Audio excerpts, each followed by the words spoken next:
डिंगा के पुराने इलाके में एक भूत बंगला था जिसे लोग काला हवेली के नाम से जानते थे।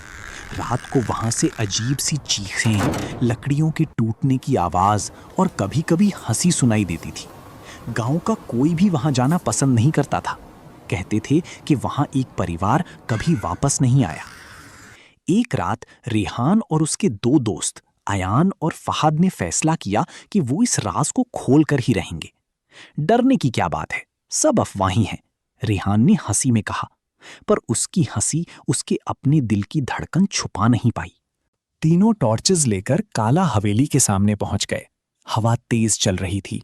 दरवाजा ऐसे खुल रहा था जैसे कोई उनको अंदर बुला रहा हो। जैसे ही वो अंदर गए, सीढ़ियों से मिट्टी की बू और सड़ी हुई लकड़ी की खुशबू ने उनका स्वागत किया। दीवारों पर पुराने खंडहर जैसे निशान थे और कहीं-कहीं खून जैसे दाग। अचानक उनके पीछे दरवाजा जोर से बंद हो गया। तीनों ने एक दूसरे की तरफ देखा। ये किसने किया? अयान ने धीमी आवाज में पूछा। कोई जवाब नहीं, सिर्फ अंधेरा और सर्द हवा। वो आगे बढ़ते गए। हवेली का हर चंद कदम ऐसे लग रहा था जैसे कोई उनका पीछा कर रहा हो। कभी जमीन पर पैरों की घसीट की आवाज, कभी ऊपर से किसी के भागने की। लेकिन जब तीनों टॉर्चेस ऊपर करते, वहां कोई नहीं होता। रेहान की नजर एक पुरानी तस्वीर पर पड़ी। उसमें एक परिवार था, माँ, बाप और एक छोटी लड़की। लेकिन उनकी आंखों को किसी ने काला कर दिया था, जैसे वो आंखें जिंदा होकर देख रही हों। उस वक्त पीछे से एक बच्ची की हल्की सी हंसी सुनाई दी। तीनों ने तुरंत पीछे देखा, पर वहां कोई नहीं था। हवेली का ड्राइंग रूम बिल्कुल अंधेरा था।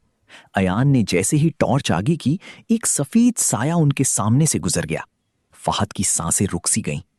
ये जगह गलत है, चलो वापस चलते हैं, उसने कहा। लेकिन दरवाजा जा चुका था, वहां अब सिर्फ दीवार थी। अचानक वो छोटी लड़की उनके सामने आ खड़ी हुई।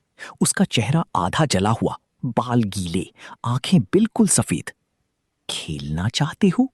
उसकी पतली सी आवाज ने उनका खून जमा दिया। वो पीछे हटने लगी, पर लड़की उनकी तरफ बढ़ती जा रही थी, पैर जमीन को छुए बगैर।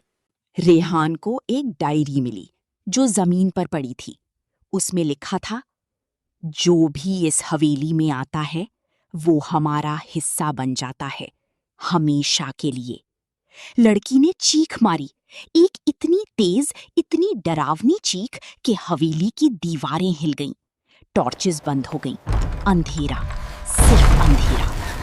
फिर आवाज आई, अब तुम भी यहीं रहोगे।